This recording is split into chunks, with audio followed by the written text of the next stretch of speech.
Welcome to my channel. What's going on? My name's Garrett, and today I'm going to be talking about a film that I have only watched once. I just recently watched it this weekend, and I wanted to talk about it. And to talk about it with me is the great JustSomeGuy. What's going on? How's it going, everybody? What's up? Thanks for coming on the channel, man. Oh, sure, no problem. I'll make sure that everybody's good to be seeing here. you. Everybody's hearing you. All right. Well, what's up, man? What's going on? What you been up to? Nothing much. I've got to watch a couple more of those Tolkien videos. I only watched the one. Dude, I watched Just that the video. That is horrible. I watched it on double speed because I literally could not take it. She talks slower than Lex. I don't know if you're familiar with him. He's got a podcast and he has people on there. He's this Russian dude. No. And he talks very, very slowly because English is his second language. Very deliberate. It's that painful. And that's what it was like watching that video. So I'm like, double speed. Speed that up. Man, Yeah. just wow. What the trying to force in their narratives into Tolkien is just baffling. Like, why would the Tolkien Society even think that was a good idea? And that's just one of like 20. So and they we'll were see. embarrassed, man. It took them like a week and a half. How long was that before they uploaded those things? I think about 2 weeks. Yeah. And they locked the comments and hit the ratio. So you can't tell what they're hitting. Of course they did.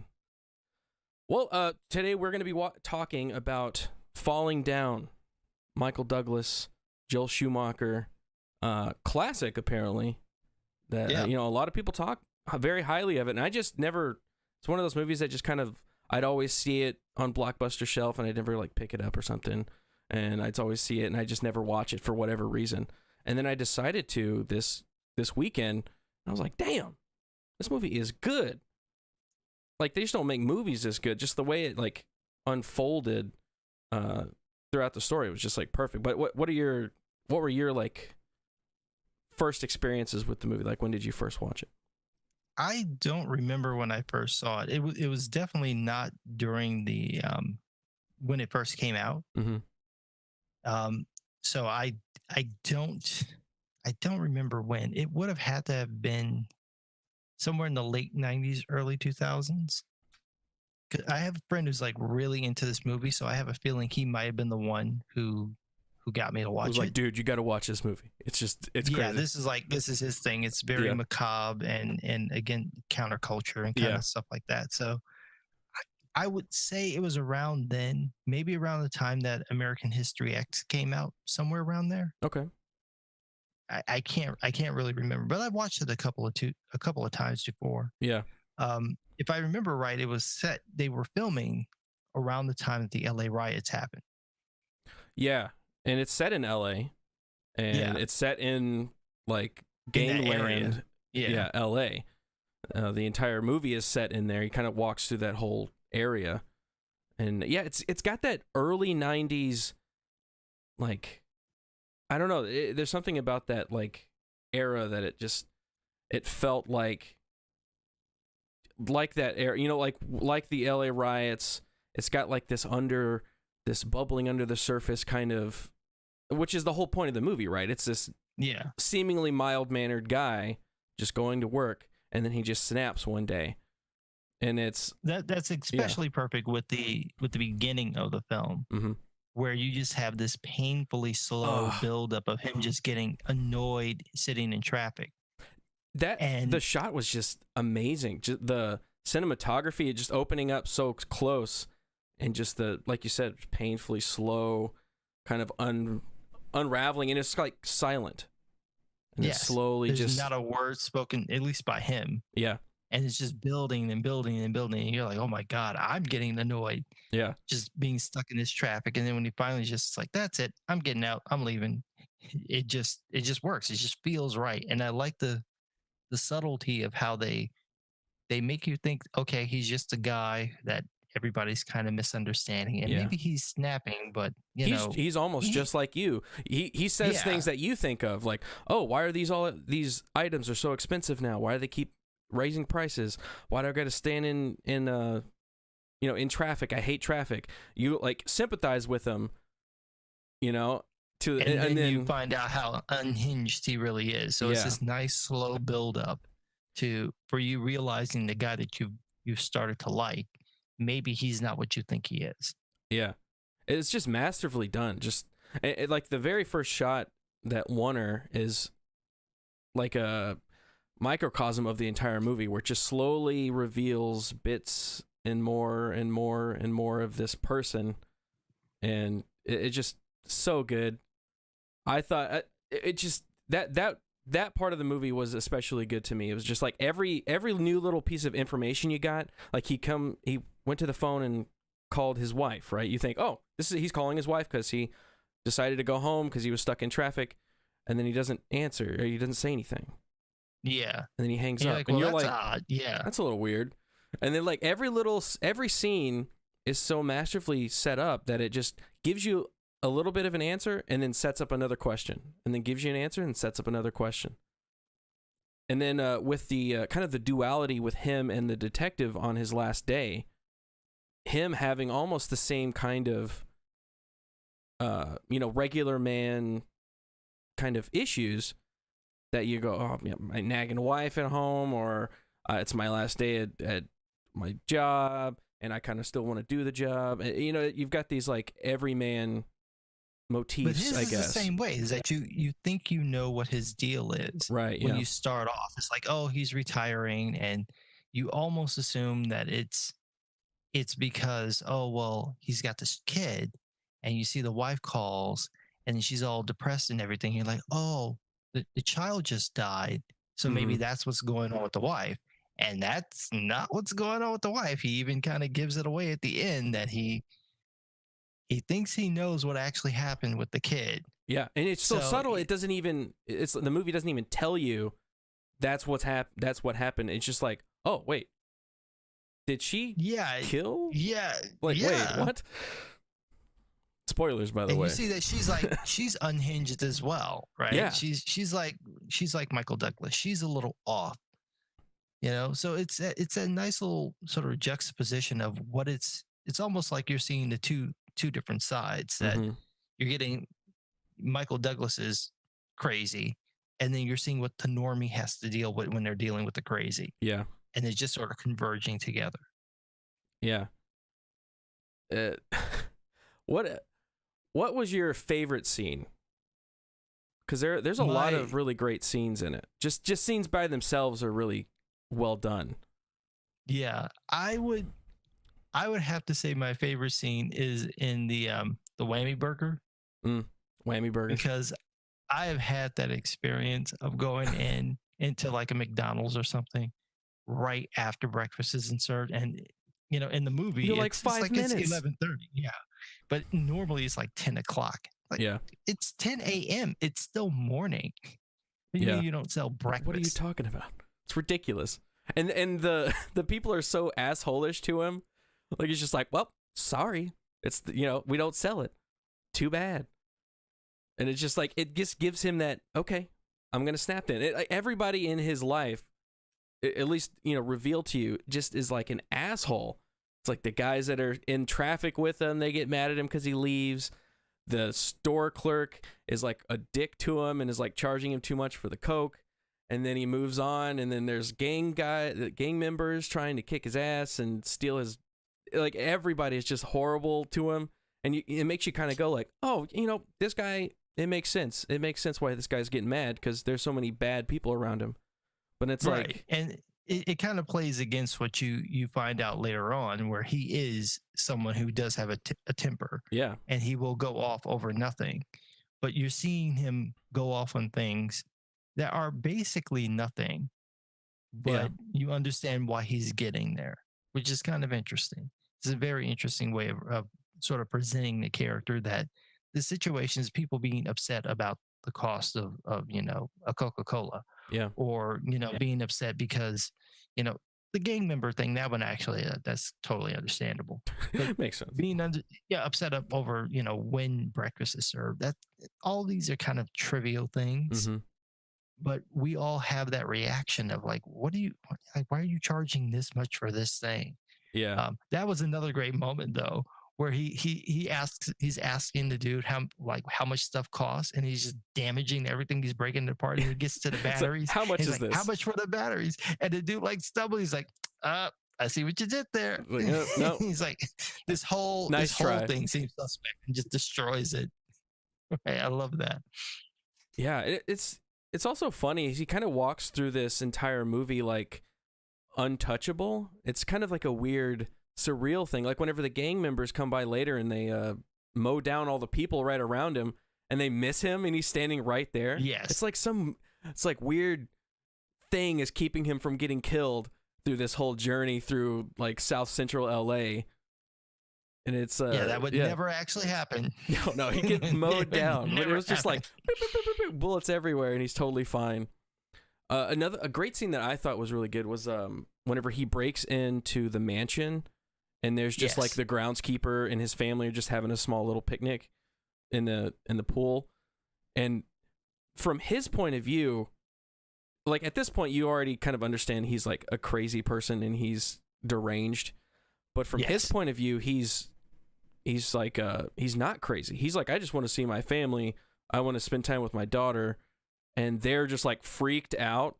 But he's like, what? You thought I was gonna wait? He's like, when he's realizing he's the bad guy almost until the end, whenever he really does discover, he's like, oh, I am the bad guy. Wait a second. And it's almost like maybe all the assholes that were in his life weren't actually assholes. Maybe he was perceiving, you could do that. You could perceive people being assholes to you when they really aren't. Maybe that. And there's maybe a little bit of foreshadowing in that scene as well. Mm-hmm. When he's talking about, what he was going to do that day. And he just, we go and see the daughter, and she gets her birthday stuff. And then her mom and I, we have, we talk about grown up stuff. And then at night, we all sleep together. Yeah. Right. We just in the dark. Yeah. Just sleep together in the dark. And it's like, oh, I see what you're going to do. Like you started off where, okay, it seems unreasonable. Maybe she's left you for no reason. It's like, no, you're planning on murdering your family.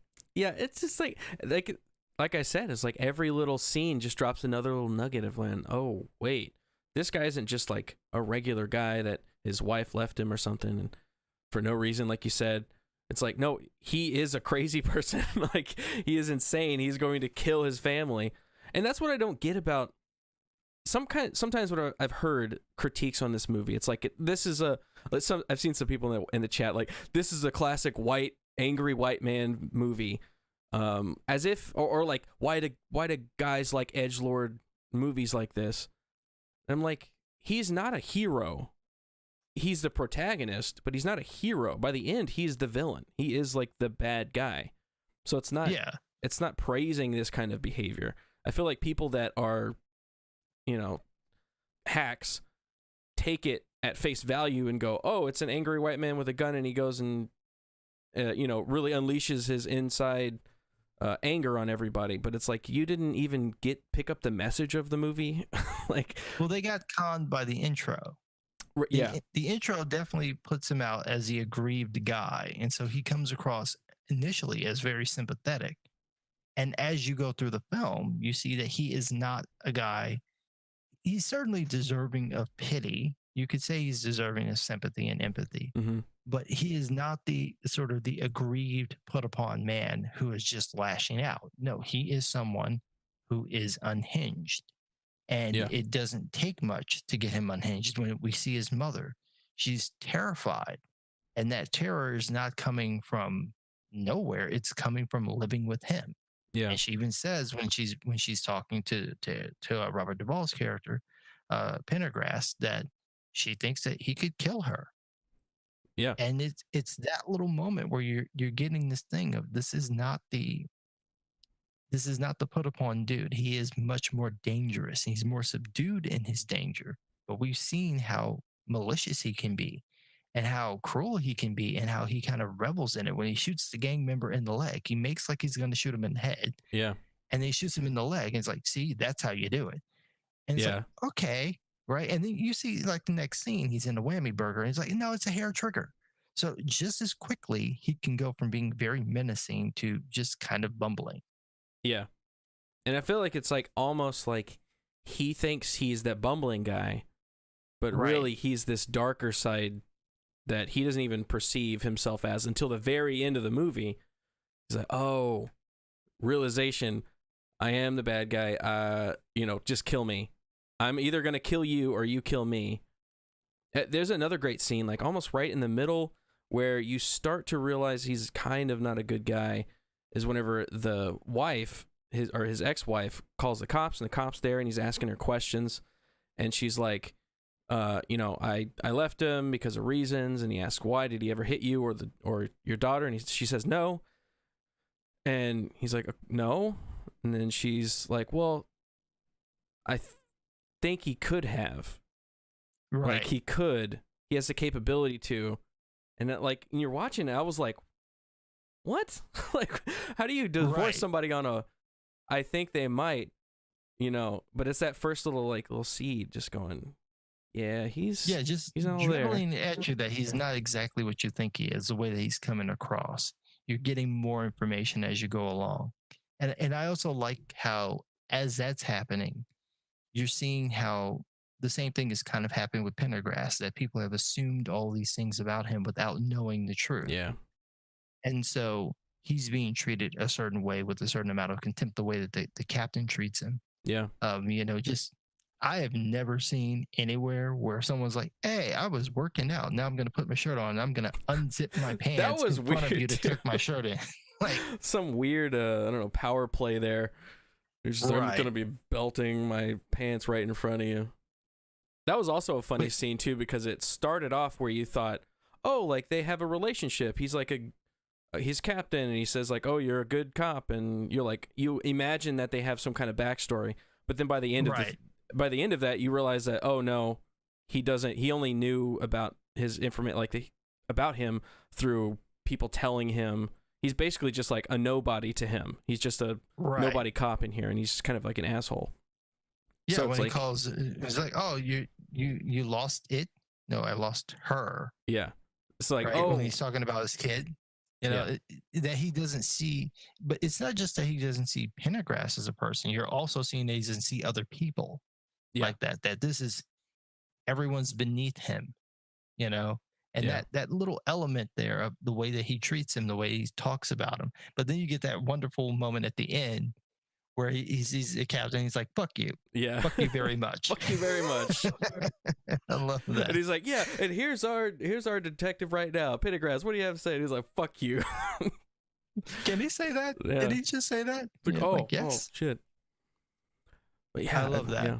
It was good. It's I do like that. It's the duality of those two characters, and they're kind of both the protagonist, and how they each respond to the same kind of thing. It's like a normal person, more like Pendergrass, has bad things happen to them in their life, or just unfortunate things happen to them, and he takes it and continues. He powers through it, and he works, and he does what he needs to. And then somebody like the main character, what is the main character's name? They call him in the credits Defense, but Oh, he doesn't okay. actually. He didn't actually have a he's name. Bill in the movie. Is William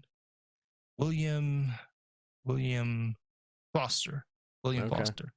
But yeah, But like, they call him Bill or Defense in the credits. So it's one of those that I never really realized, like, what is his name? I don't know. kind of But, like in Fight Club. Yes. Yeah. That's another one. I should do another one of these about Fight Club. That's a great movie too.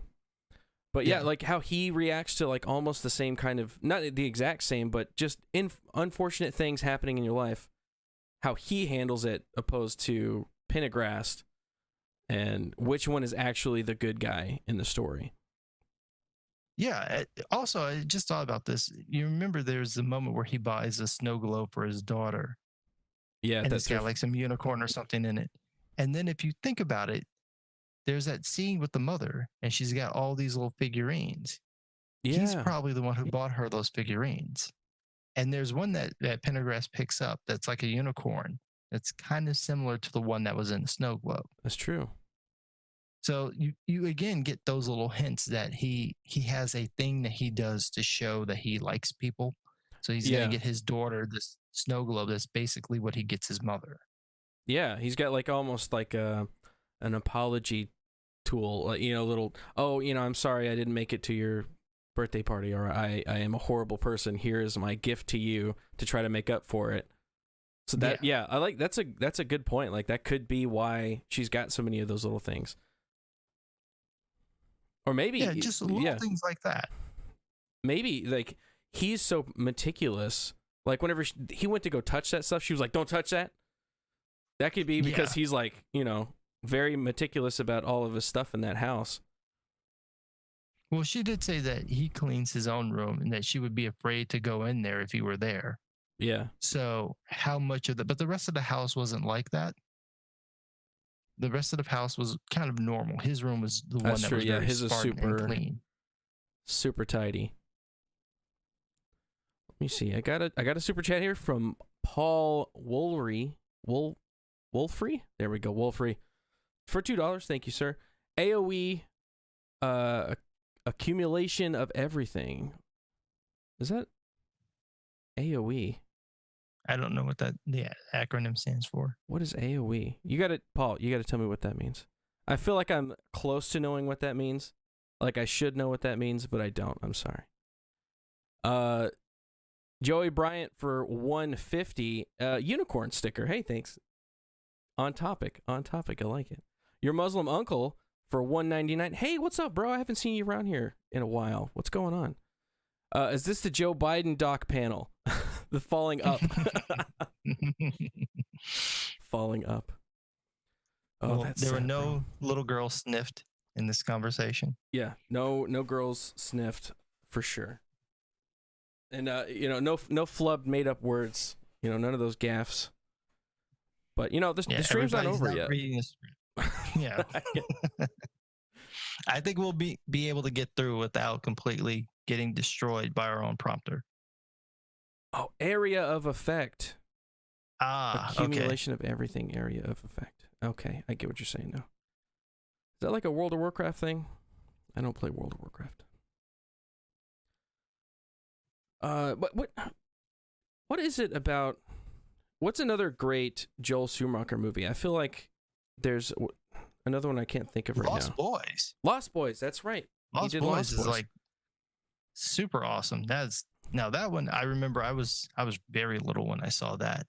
And I think I caught it at the beach scene. I didn't see the beginning of the film for many years. So I didn't know how it started. I just knew the oily sex guy. Yeah. That's all I knew. It's so homoerotic. It's hilarious. Joe Schumacher. And then that rest in peace. That well, that that guy he would perform like that because he's an actual saxophonist. Yeah. So he just did that shtick his entire life. Imagine being like, I have to stay ripped. This is my thing. This is my thing. Take my shirt off. But also the song, that was the other one. That like weird song that they sing in the movie every time the vampires are flying around. Yeah. With the kids singing it like "Thou shalt not kill." Yeah. That was what always stuck in my mind until I actually watched the film. I have a theory because what you said there is like you only saw the beach scene. You haven't really seen the beginning. I was the same way with Lost Boys because it was always on TV. Like that's how I would see it. Is it would be scrolling through HBO or whatever, or it would be on like FX or TNT. And then you'd catch it halfway through and you never watched the beginning.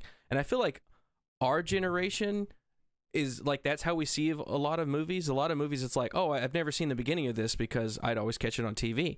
Well, I think that the new generation, their thing is going to be the opposite. They're never going to watch the end of movies because they've got no attention span, but they're always going to watch like the first 10 minutes of it because it's on a streaming service. So they're just like, oh, click it. I'll watch something else. Click it. I'm like, oh, I remember that movie. I've seen the very first, 30 minutes of it. I never saw how it ended. I feel like it's going to be like that whenever they get older. See, they're missing out on a very great experience, though, which is just, like channel hopping and then finding something interesting and then just sticking with it. Yeah. Like and that's a testament to a really good movie is when you can just start it in the middle of the film and you have no idea what's going on, but whatever is happening is so interesting. Like, I have to find out you're what's like, going on. What is this? And then later on, because you don't have streaming services when you're a kid, there's no streaming service. Later on, you have to try and catch it earlier or go out and get a VHS. And then you get to watch the beginning of the movie, and it's like you watch a whole new movie all over again. You're like, oh, that's what they're referencing. How far back do you go, though? Because I go all the way back to when Showtime would have the counter running at the bottom of the screen telling you how many minutes it was until the next film. Oh, no. So I'd be sitting there waiting for my movie. Like, I've got 8 minutes. It's almost You're like, here. ready to go? Ready? No, I didn't have Showtime. I was not lucky to have that, yeah. And I'd only have HBO just like whenever you'd get those free weekends or whatever. Get those free weekend HBOs. But yeah, I would watch, I had HBO and Showtime at the movie channels, and then they would usually show stuff like Lost Boys on Fox. So they would show it there. I would watch that, Mannequin, Princess Bride, which is just one of my all-time favorite movies. Yes. Mannequin I would watch literally just for the theme song at the end. That was pretty much the reason why I liked the movie, was just because of that theme song. I've not seen watch this it all movie. the way to the. You've not seen Mannequin? No, Mannequin. No. Oh my god, you've got to watch Mannequin. I'm looking it up right now. You can skip the second one; it's not worth your time. But the first one is very 80s. Is so ridiculous, so silly. The Mannequin is like a princess who's been trapped into a mannequin form.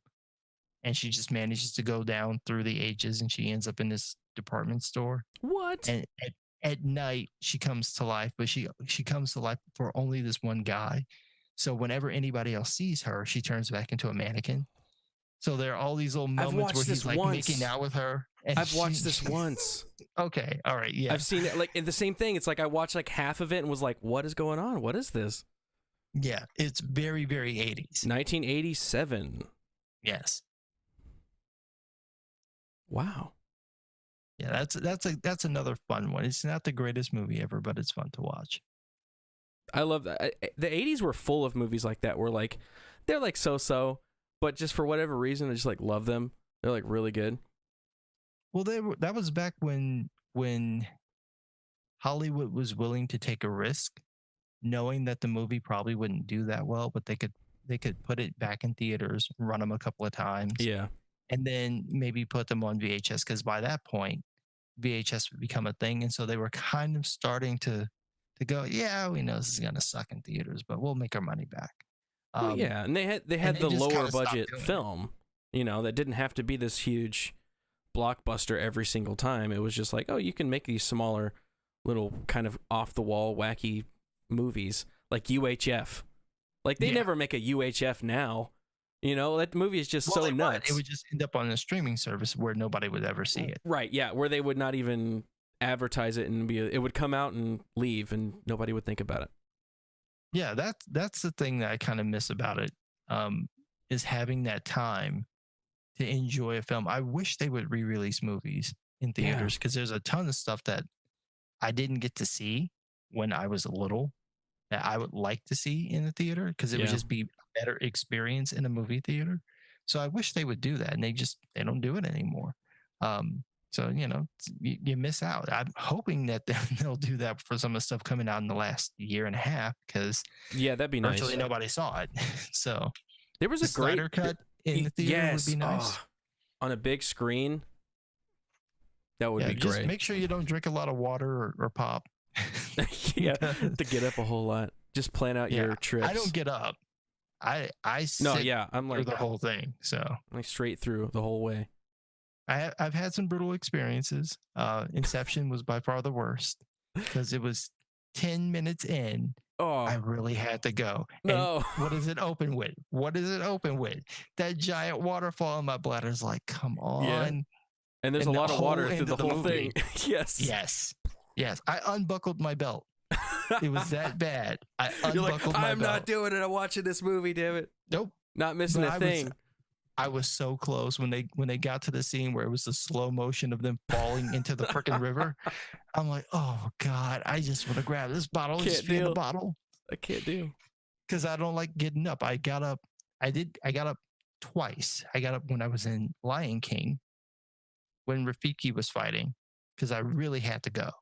And after that, I promised I was never going to leave the theater. So from 1994 until 2011, I never got up. In 2011, it was some Liam Neeson film.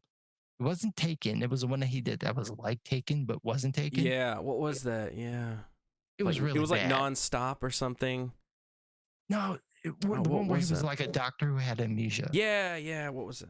Yeah, I know what you're talking about. I definitely know what you're talking about. Yeah, I was so bored with it that I got up, and my cousin's like, "Oh my God, you must really hate this movie." It's like it's been almost like 20 years, and I've never gotten up out the theater. I've never left a movie.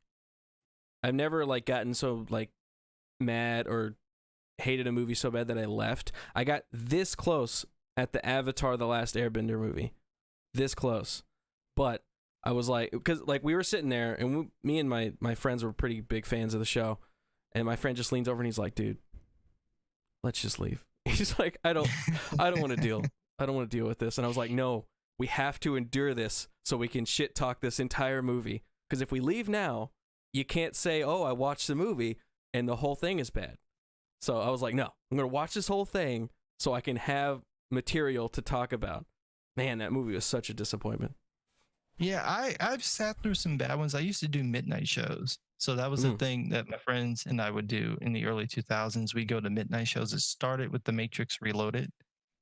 That was the peak. That was the peak of doing midnight. It all fell apart once they started doing digital. I worked at a movie theater over the lapse of going from film to digital. And man, midnight shows, those were the most fun time to be at the movie theater. Because it was all people that like really cared.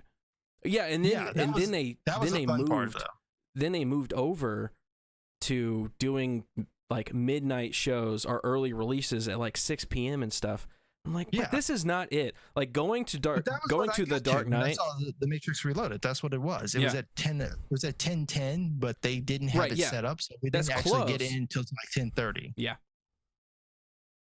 Yeah, but it's like that's when if you know like the people that are there, they're gonna like wait, watch the movie. They're okay with watching a movie until like 1 a.m, 2 a.m.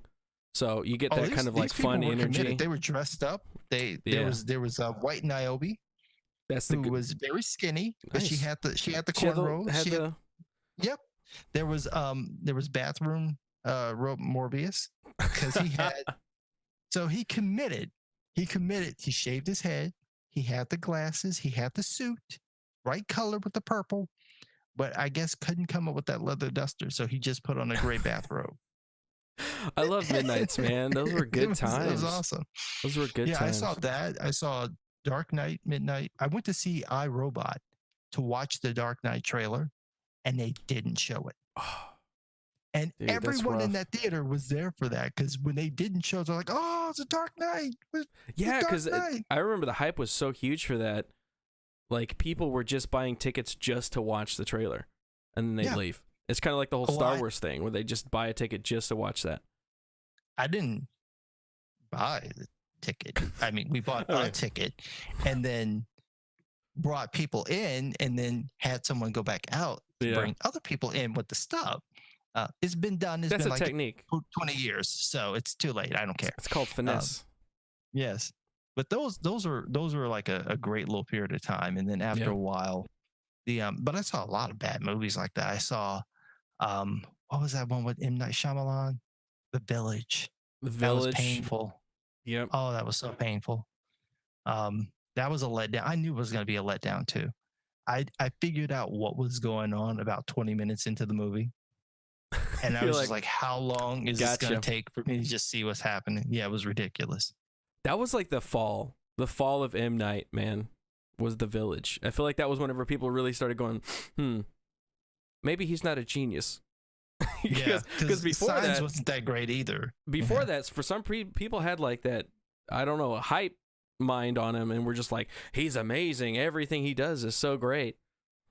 And then The Village came out, and it was like, and then like what, The Shape of Water? No, that's not the movie. Lady in the Water. Lady in the Water. Yeah, Lady in the Water. That movie. I didn't see that one. Boring, dude. That movie is so boring. It's insane.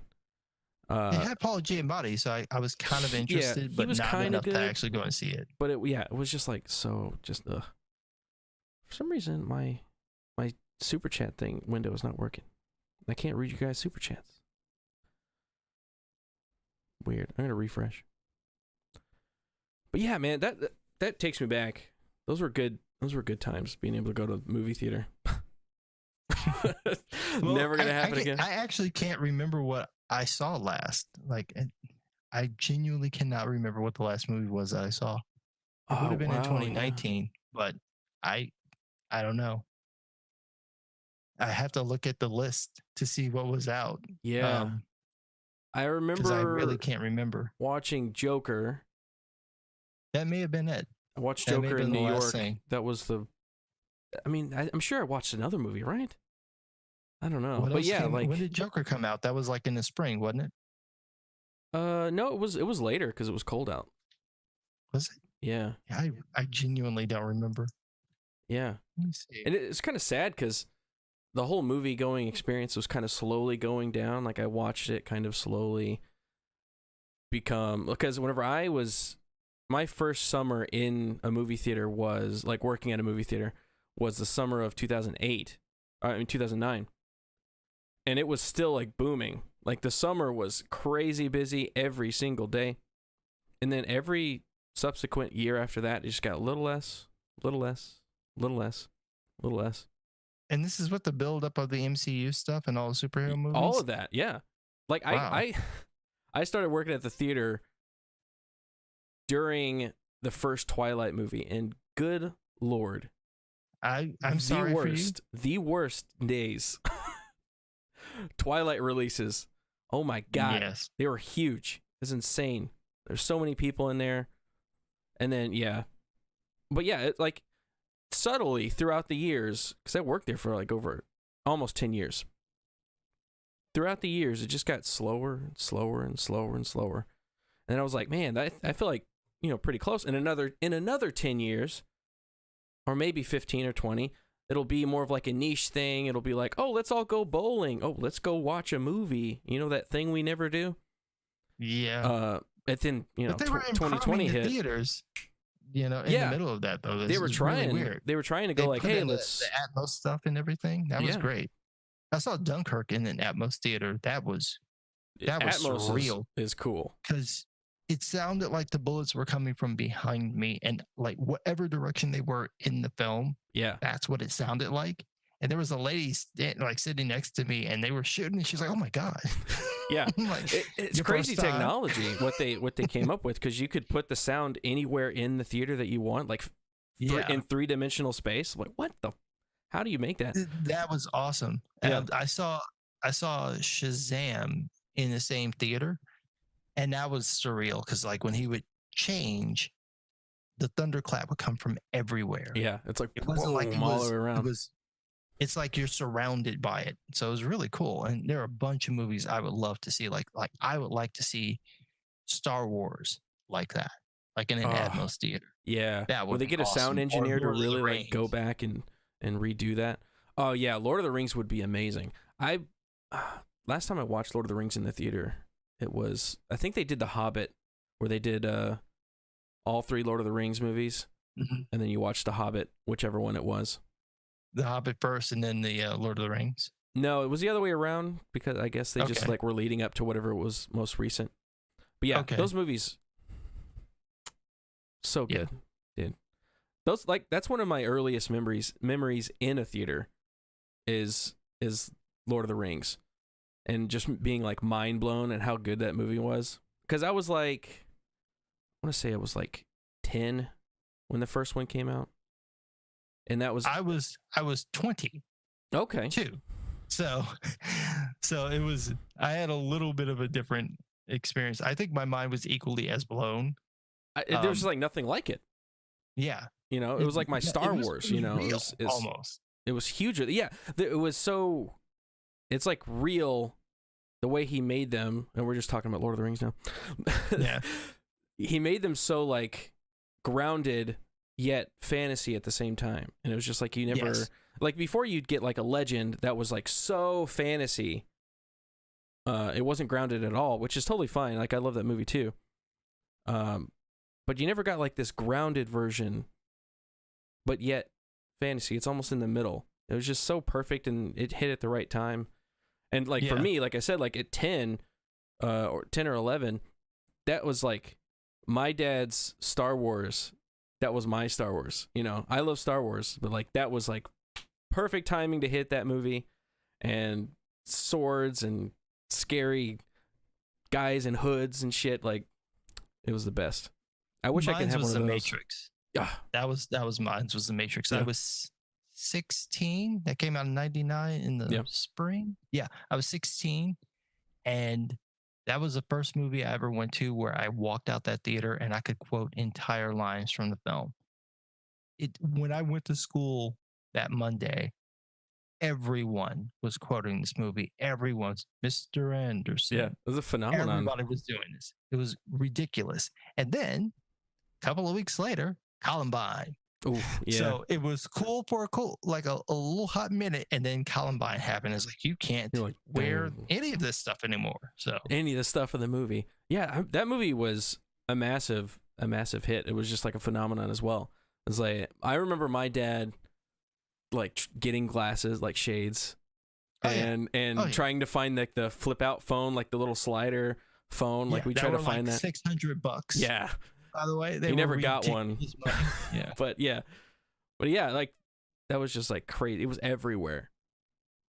Yeah, I remember that coming out, and it blew my mind because I was really getting into anime at the time. And so it was like watching these ideas that I had of like, what if I made a movie, but it was live action, but it was filmed like anime? No, that can't happen. And here's this movie that does it. Like, wow. So I was hooked, and 2003 was probably my best year for films because so many great movies came out that year. You had Return of the King, The Matrix Reloaded, Revolutions, Kill Bill Volume 1 and Volume 2, Last Samurai came out that year. Just like really, I watched that because I needed something to see before I saw Return of the King. I'm like, I need to go to the theater at least once before this movie comes out. Yeah. And this is it. So I went in expecting to hate it, and it turned out to be okay. Yeah, that was a great time. There was a lot of franchises like overlapping in that era. So Star Wars, you've got the prequels, you've got Spider-Man, you've got X-Men, you've got Blade, Lord of the Rings, Harry Potter, Matrix. I mean, that's 7 right there. Like, great franchises, kind of all happening all at the same time. And it's like, now we have one, arguably, I guess the biggest franchise is Marvel. Yeah. But, like, that's one. You've got one that people really like. Well, they won't take any risks anymore. Like, if you look at The Matrix, they wouldn't have made that today. Yeah. Because it's not based on a comic. It's not based on a novel or a short story. It's not a short thing. They want a built-in fan base. Mm-hmm. So they would just turn it down. And it's like you've taken, like, that changed how people made movies. Whatever you think about the Wachowskis, it changed what people do. You would not have John Wick if it was not for The Matrix. Yeah. That movie would not exist. Half the movies that came out that were action films would not have happened without that. It started a whole new genre almost of action film. It took it from, it like took the 90s from like the 90s action film and then the 2000s action film. Because like every action movie after that, like Equilibrium and like all these things were like trying to copy that kind of action style. Well, I think Equilibrium was actually being filmed at the same time The Matrix. Really? The Matrix. I thought it was like was coming out right after it, like, but it got released later. Oh, that's what it was. Okay. I think. Let me. That movie does get attributed to acting like The Matrix a lot more than I think it actually does. I think the story is nowhere close to The Matrix, but it's got that like gun fu kind of feel to it. Okay, so you're right. It began filming in October of 2000. So it was like So a it's like couple of months fresh almost a right year after late. it came out. They were like, all right, we got to get our Matrix. Let's do this. Yeah. But it was really it's one of those like great B films. Yes. Like if you want to see a really good B movie, that's the one to watch. That was one of those that was like Blockbuster every single time. Every time my brothers and I, we get to pick that Equilibrium. We're watching that movie. It was like the movie that was kind of like we shouldn't watch. We weren't supposed to watch, but we watched anyways. For some reason. Yeah, that was a fun one that got Christian Bale to be Batman. It's like if you want to see whether or not he could be Batman, just take his character from Equilibrium and mix him with the American Psycho. Batman. And you got it. If I could get these freaking super chats open, for some reason they will not open. I click the see all and it won't do it. So I'm just going to start from where I can see, guys.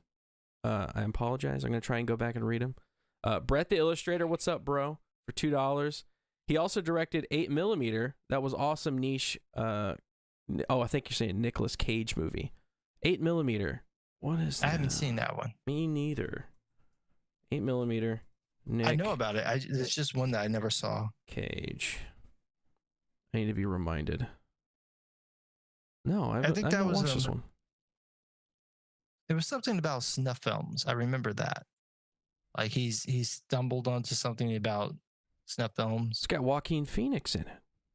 Does it? Yeah, young Joaquin Phoenix, like the Gladiator age Joaquin Phoenix. Looked like it came about the same time. He was Jason Schneeble. I'm sorry. For $5, thank you. Just some guy in 3/4 Caucasian Garrett talking falling down. And I can't read the rest because my stupid computer right now. I apologize. Let me hold on. I think I have a plan. If I can go back in the chat, I can catch him. Here we go. Oh no, hey, we picked up right where we left off. Here we go. Almost as good as FNT. You guys are awesome. Hey, thanks, man. That's high praise. High praise. It's mostly because just some guys here. That's the reason. That's where all the quality is.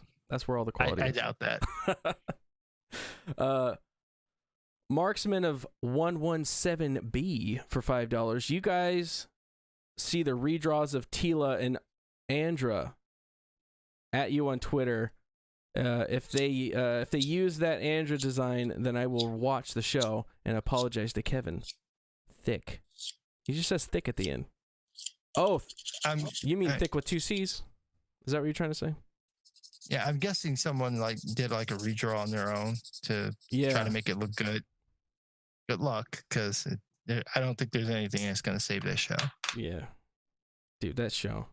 I still have not watched the other 3 episodes. I watched the first and the last one.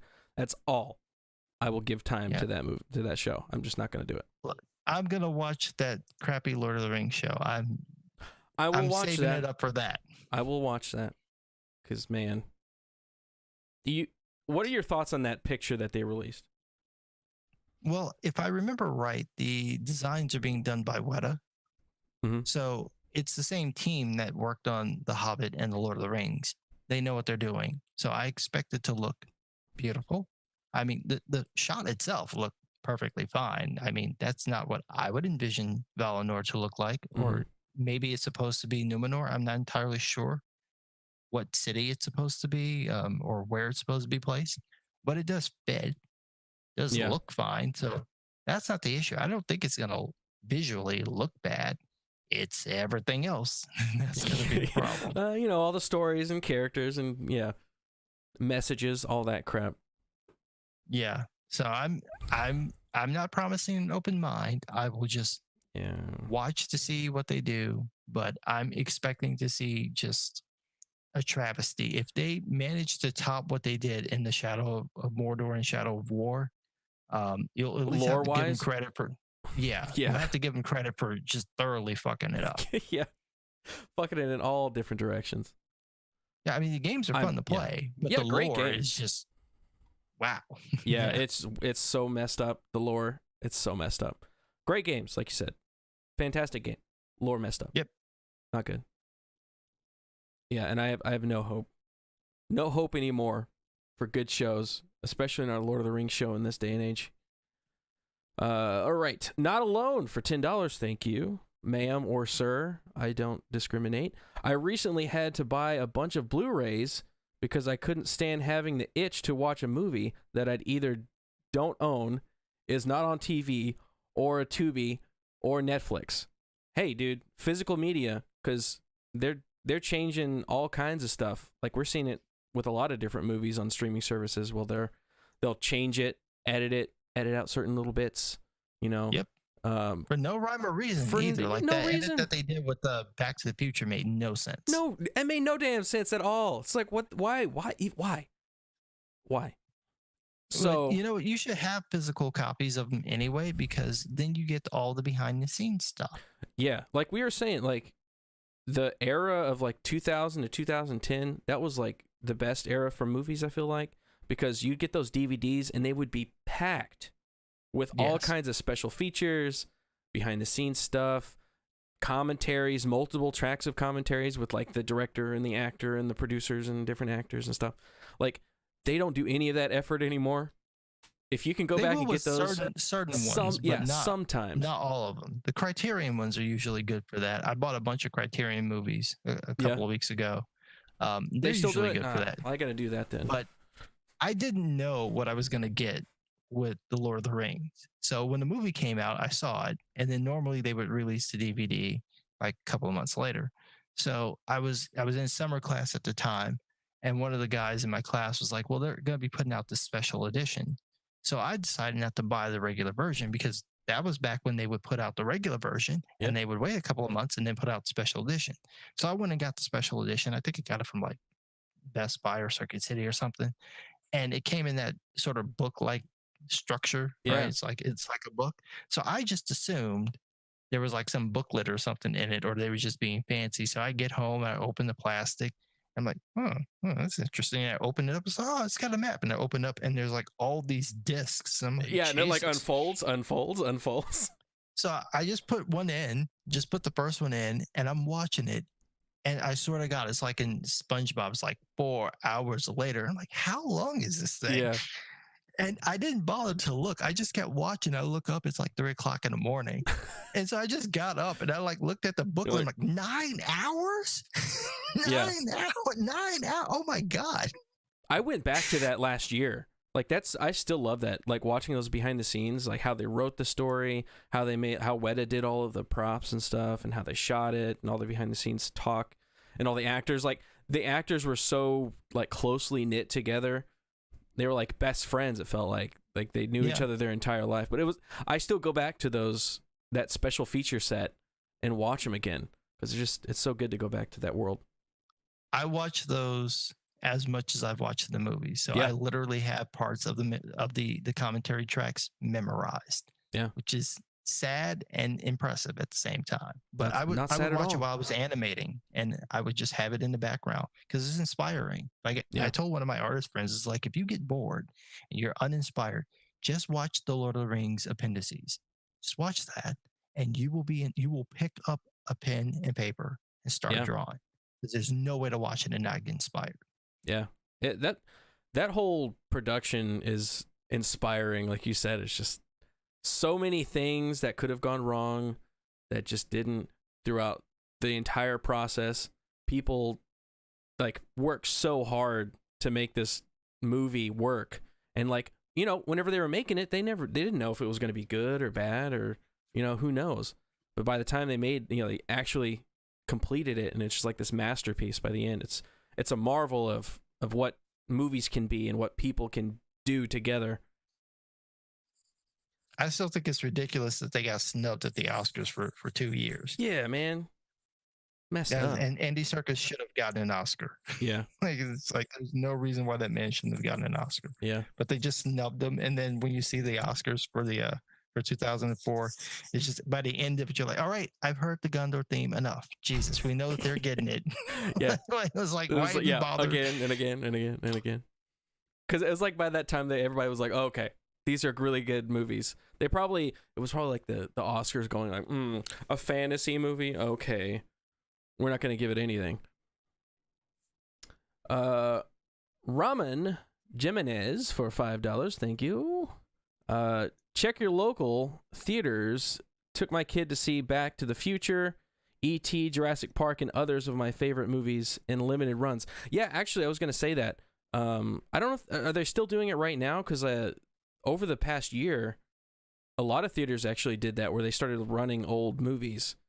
I think even before that, at least at Cinemarks, the theater chain, they had a kind of like every Wednesday or something through the summer, they would show an old movie. Like I took my kids to Ghostbusters. I took my kids to Jurassic Park, and like Jurassic Park was a great movie in theaters as well. I saw that in theaters. But yeah, like if you find the right place. Was doing it. AMC was doing it for a little bit, but they would do it in the middle of the freaking day. Yeah, I don't know why they do that. Night. So it's like it's in the middle of the day. Yeah. So when they would show stuff that I would want to see, it would be when I was doing temp work or when I had like a regular job, so I couldn't go and see them. Like, defeats the purpose. It's not fair. It's like for those people that go every week alone during the week. I know those. I've seen those people.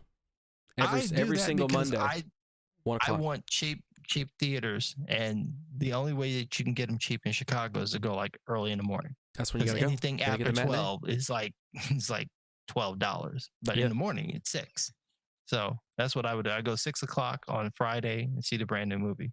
Yo, Adam Krigler in the chat. I don't know if he's still in the chat because it was a little while ago, but yeah, what's up, brother? I got to get you on here at some point. Figure out a movie that you want to talk about that you're passionate about, and I'll bring you on the channel, and you'll come over here and we'll talk about it. Where am I? That Nobody guy for $5. What's up, Nobody? Love these movie chats. The saxophone player still... the sax players still got... I don't know what that means. You didn't finish that sentence. The sax players still got. He's on a gunship song. What? For real? Really? The music video is great. Cool animation with tons of 80s references. I gotta go see this now. I will go see this. And let me scroll.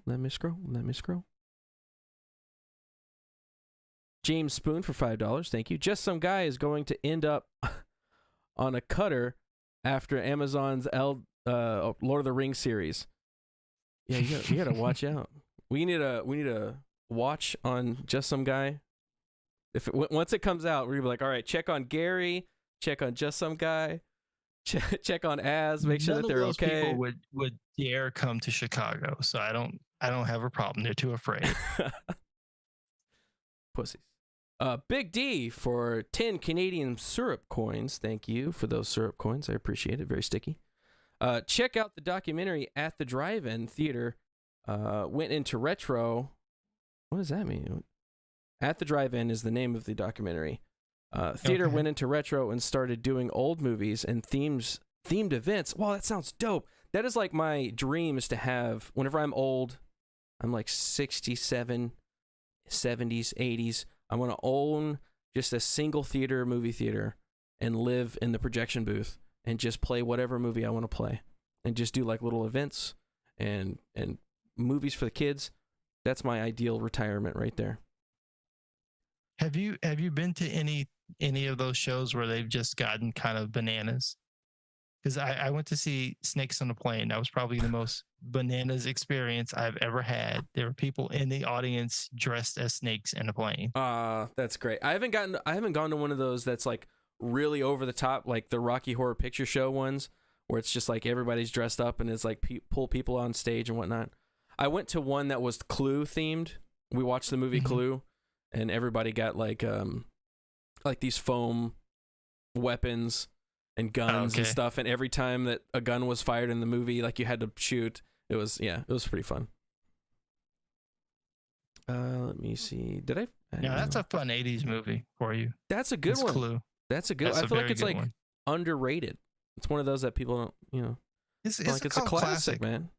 It's classic. I know someone who got to see it when it was in theaters, and he said that when they were showing them, they were showing like different endings in different places. Yeah. So everybody would have a different experience. Yeah. So he only got to see one ending. He thought that was the ending until he saw it on TV. Yeah. So what they would do is movies, whenever you build them, they'd come in reels. So you'd get the different reels, and they would just send different like this final reel, they would send just different ones of those around to theaters. So like you don't know what you were going to get. I think that's such a cool idea. And I don't know why they don't do that now, because now it makes even more sense, because all of the movies are just files. You get them from a satellite and they come into a server, at the theater, and then they load them up and play a playlist. Well, you could, if you had a Clue movie, you could just play a random ending for any of the, movies. Say you have a different ending for the 7 o'clock hour, then the 10 o'clock hour, then the 2 o'clock hour. It's like you don't know what you can get, and it'd be super easy What's to do. to stop people from leaking that though? Like to give away the different endings, because that was kind of the deal with the Clue stuff, was that it was done at a time where it would be hard for people. Yeah, I feel like you would exactly have that. what happened. Yeah, that's true. Yeah, but I mean that's kind of like any ending you can kind of spoil. So I feel like you could probably, if you're an audience member, just not to look at anything. Don't be spoiling stuff. That's not cool. Spoiling ain't cool. It's so hard. I did that with The Matrix, and it took all my power to not watch any trailers, to not watch any like TV spots. I got to the point when I saw X-Men 2, they showed a trailer for The Matrix Reloaded. So I covered my ears, and then I looked down at the seat in front of me so I couldn't see the screen. I'm like, when it stops being green, I can look up. And then I looked up and I saw Sentinels, and I forgot. No, that's right. They're blue. No blue or green. Then you can look. Because I couldn't uncover my ears, because if I uncovered my ears, I didn't hear what they were saying. So I got to see that movie more or less blind. I accidentally saw the Neo thing where he's running on the agents. Right. I accidentally saw that. And then I saw the teaser, and that was it. So I went in completely blind, and I had a much more enjoyable experience because of it. I did the exact same thing with Dark Knight Rises. I did like the exact same thing. Like we would watch anytime a trailer would come on TV, I'd be like, I'm out of the room, gone. Anytime we'd go watch a movie and the trailer would come up, I'd be like, la, la, la, la, la, la. I'm looking over here. I'm not listening. I want to know nothing about it, because I'm like, I get it. I like Dark Knight Rises or Dark Knight a whole lot. So I know it's Batman. That's all I need to know. Like, I don't need to watch trailers and stuff. Was it more enjoyable because of that? I think so. Or were you more disappointed? I think it was more enjoyable. It wasn't until like the later viewings where I started to realize like it wasn't quite as good as obviously The Dark Knight. But I think it was actually more pure. So I like watched it and it was just like in the movie, not thinking about any of the external issues with the movie. I was just like, oh, Bane looks pretty cool. Oh, I like that. Oh, that's pretty cool. And then it was later, I was like, this movie's not so good. Later when it sinks in. That is a trick. That is a trick when seeing those movies, is how much do you want to spoil? Yeah. And how much do you want to avoid? And the other problem is that they give away so much in the trailers. It's ridiculous. I saw all of Underworld from a 2-minute trailer where they gave away every plot point of the film. And it was just ridiculous. So like when I saw the film, I was like, I saw everything that was cool. Yeah. And I'm like, dude, do they not realize that they're doing that? It's so, like some of the trailers are so obvious. It's like, okay, well, I don't need to watch the movie. You just showed me the movie. I watched the beginning, middle, and end.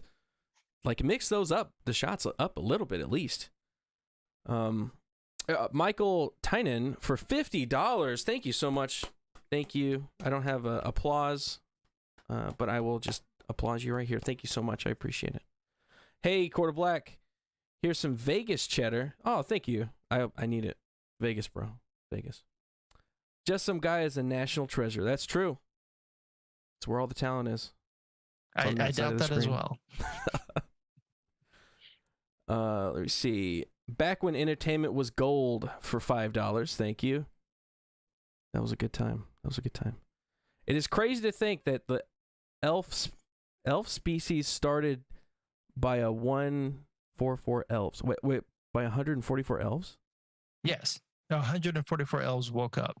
in the fields in Middle Earth.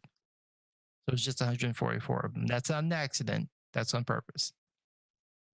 It's Tolkien. He's Catholic, so that I was number's gonna say intentional. that number sounds familiar. Yes. 144. Yes. Everything that he does, he will claim sometimes that it was an accident, but being who he was and how deliberate he would be with some of his stuff, Mm-hmm. no, it's very rarely, because he for him the name was more important than the character. So he would go back and just keep changing characters' names until they were the way that he wanted them to be. Um, the language came first, and then he would sort of write the story around it to justify the language. And he would keep Right. like moving things around and playing with it, playing with the phonology. And he would get so in depth that if he made a change, he'd have to go back into the proto versions of the language, change it there so that it would naturally occur, which would then splinter off into all the sister languages. And so you'd have all these different changes happening. He was that meticulous with it. Yeah, I don't think we're ever gonna have a person like that again. Like, it was just such a perfect storm of, being an English professor, right, and historian, and being so obsessed with these types of fields in our reality, and then having this like need to write a secondary world, and then be able to put all those real world ideas and the way that the real world works into this second reality. Well, I'm sure there's people that are kind of close. But we just won't find out because it's going to take them like decades. That's true. Yeah, like, it takes these people a long time. Like, you've got people that are really good writers, like Brandon Sanderson. I like him. He's really good. But yeah, I mean, just something about Tolkien. It's just, and he did it by himself. Yeah, he was working man. Had a full-time job, had a family, did what he needed to do, but still wrote this like masterpiece in his spare time almost, Just amazing. It's amazing. I know with some of his writings, his son would go through and look at the paper that he wrote on. He would write stuff down in pencil and then rewrite it in ink, and he would just erase over what he originally wrote. So a lot of the stuff that ends up in these like the history of Middle Earth is Christopher Tolkien and other people poring over the original pages, trying to decipher the erased pencil lines underneath the inks. And some of them were doubly erased. So he rewrote it in pencil and then wrote it again in ink and tried to like decipher what that was. Man. It's insane.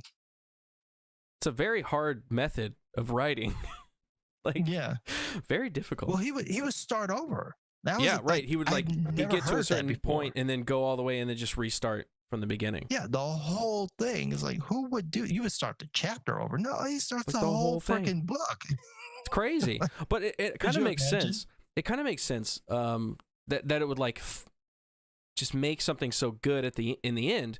Because like thinking back to like when I was in college, I'd be working on like an animation or something, or I went to college for computer animation, or be like doing some kind of project, and then something would fail, and I'd have to restart the entire thing, and I'd be like, fuck, I got to do this whole thing again. It's not going to be as good. Like, I got to put so much work into it, and it's always better the second time. Yeah, because like you know where you're going. What you did. Yeah. So it's like almost his method for traditional animation, so I had the similar experience of having to redo the same thing, and it's faster the second time. Yeah, faster and better.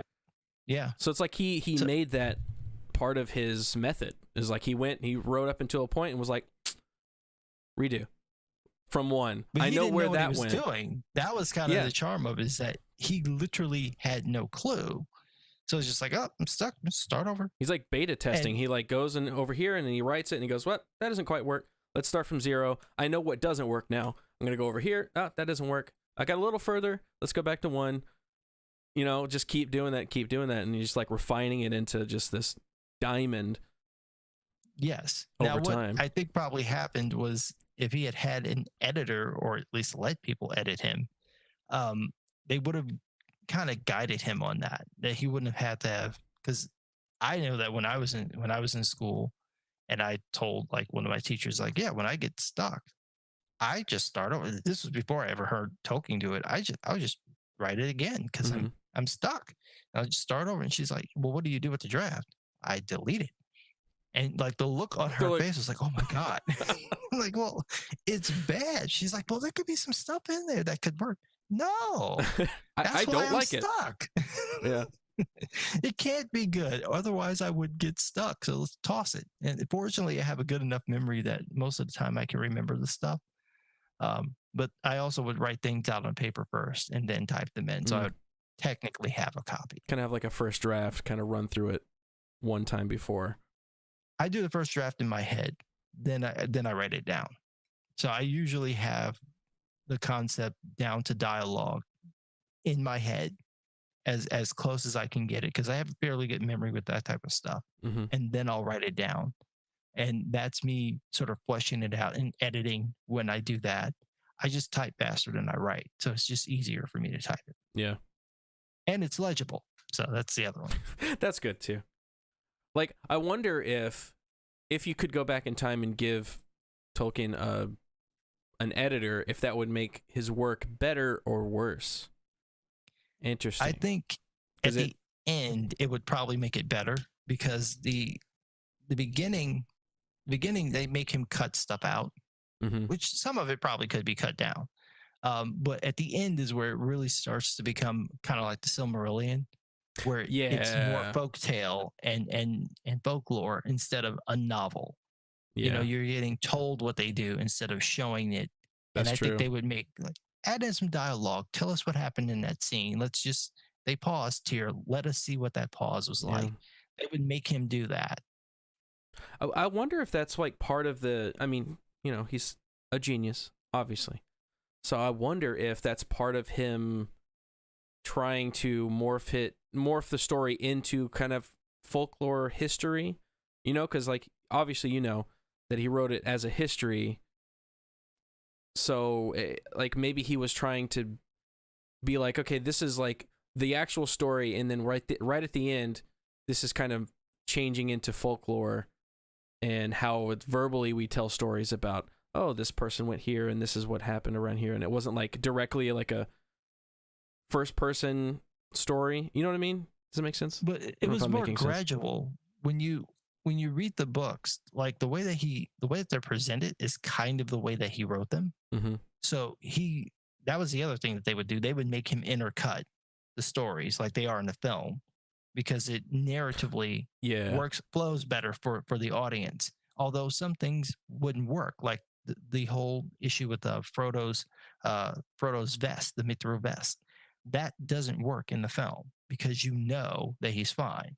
Yeah. In the book, you're reading Aragorn's section first, so you get Aragorn, Gimli, Legolas, Merry, and Pippin. You get all of that. So by the time they get to Mordor and the mouth of Sauron comes out with the mithril vest, you don't know what has happened to Frodo and Sam.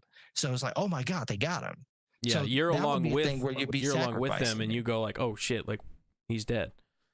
Right. But as he was writing, you can see that happening, that it starts to kind of deaden as he goes along and becomes this more sort of just folklore type thing. And then when he gets to the section with Frodo and Sam and Gollum, and that's really in Two Towers where it starts, you can start to see it becoming more and more like that. By the time he ends there and starts the fifth book, essentially, it's become folklore. So it's I think it's just him trying to get the story out. Yeah, and trying to finish it. He doesn't let anyone edit him. There's no one to go, tell me more, you know? Or like, what did they say?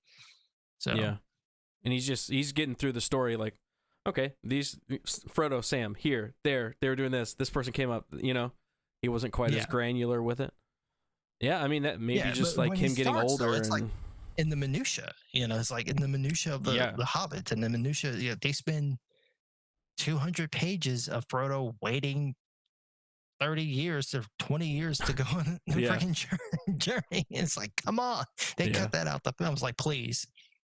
I love the books, but please. Because I cannot sit here 30 years later. Like, what? You're like, damn. Is that necessary? If it's this dangerous, he can't just have it for a little while, you know? but it worked for the narrative that he was trying to tell. But an editor would basically do what they did in the film. They would cut all that section out and go, "You're trying to say that this thing is the most dangerous thing on the planet? He can't sit somewhere for 20 years. Right. Yeah. He can't hang out in the fall in a mansion and then just, oh, fine, I'll go there. I guess I will take it to Rivendell. Like, you can't do that. It's just, it doesn't work. Narratively, it doesn't work. So they would make him cut it. Yeah, and think of, he could have been able to write more, you know, if he would have had an editor to like help him speed up the process, then he could have wrote, you know, more books. There are some benefits to editors, but you need someone who's on the same page as you. And in today's market, I don't know that you're going to get that, because way too many people are like, we want 4 novels. This is my first book. Yeah. We want 4 novels. Okay, how about I just tell one fantasy story in one book and then just write a different fantasy story in a different book? But are they connected? Yeah, they're like, no. Look, we need a package set here. Okay, we need to pitch movies. We need some YA movies. All right. It's ridiculous. So if you go into like a Barnes and Noble or a bookstore and I like reading fantasy books, but I get tired of picking up a book and it's like book 1 of blah, blah, blah series. And like, but this is their first novel. Yeah. like can't I just have an all-in-one story? Just tell it to me and like get over with. Yeah. Just drag it out. All right. Tyler for $5. Thank you, sir. Thanks to whether I have a bonus 3-hour layover, but at least the timing is right to catch you live. Hey, that's cool. I'm going to miss dinner, so take my lunch money. Well, that's good that it worked out. You can watch us, chill and talk about Falling Down a little bit and then a lot about Lord of the Rings, which I'm totally fine with because I love Lord of the Rings. Yes, it's awesome. There's a question here real quick from Carl Anderson, who asked if I had any recommendations for beginning writers. Awesome. Yes, read Stephen King's book on writing, which is one of the best writing. You can skip the first part because that's just like a memoir. Just read the second part where he talks about the writing process. He's very matter of fact about it, and it's probably the most helpful advice you're gonna get. Prolific. Creeper. Yes. Creepy dude. Prolific. Yes. Though. Prolific. Yes. Let's try to. I know how to get out of a subterranean maze. Let's all have sex. The book. Weird. Yes. weird. I have bro. not read it. It's very long. It is a very long. Very long book, but it's good. I liked it, except for that one part. Unnecessary, but when the book is as thick as a Bible and the font is the size of a medicine bottle font, I'm not gonna read it. Maybe you ran a little too long there. It's really great though. I thought it was really good, but yeah, it's very, very long, very long. Nate D for $5. Thank you. Love the Tolkien talk. Just Some Guy is the only trustworthy YouTuber on the topic. I agree. I don't know. There's a couple of really great Tolkien channels out there. Lord of the Rings, Middle Earth channels out there. Yeah, that's true. Actually named themselves Middle Earth and got a cease and desist notice from the Tolkien estate. This was without the hyphen, by the way. So it was literally middle space Earth. And they were like, you can't use that. We have that trademarked. So they got in trouble. I think they retitled themselves Nerds of the Ring. Okay, I know that channel. Yeah, they do good stuff. And then Billy Boy and Dominic Monaghan have a channel where they talk about various stuff and everything. That's right. So, yeah. So theirs is really cool. I watched a couple of the episodes. I've been meaning to watch the one. They just started that up recently. Wood. Yeah, they're about 15 episodes in. Yeah. So it's interesting. There's some stuff out there though.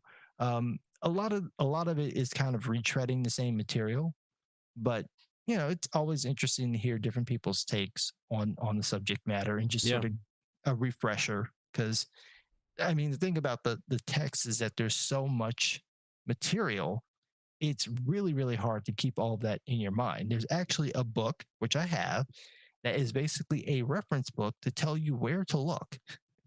So you can find what you're looking for, which is just sad.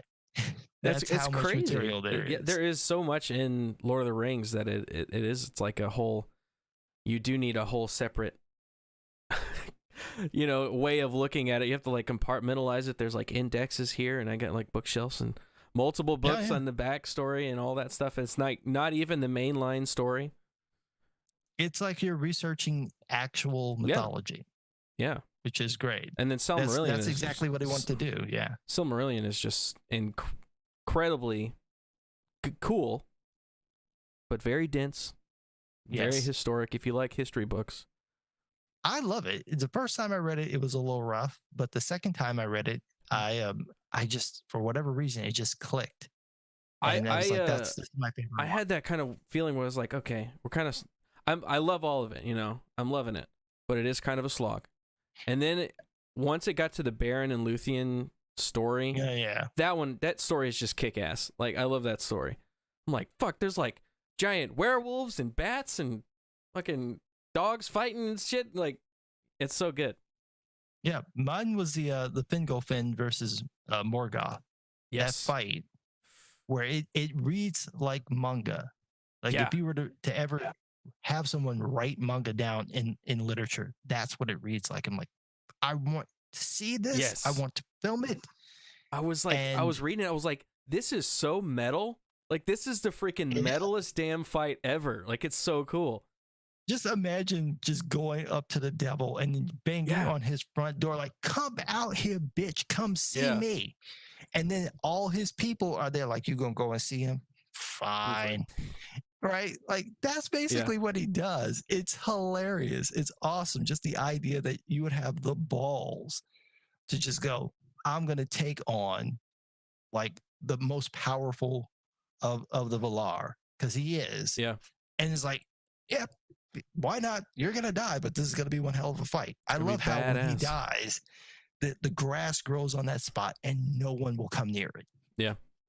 Like, I love that. It's a great story. Like, it's just a good story. It's impeccable. And one of the other cool things that you could do is read some of the stuff that Tolkien was inspired by, because a lot of those folklores and tales are really, really good. Yeah. The Beowulf is awesome.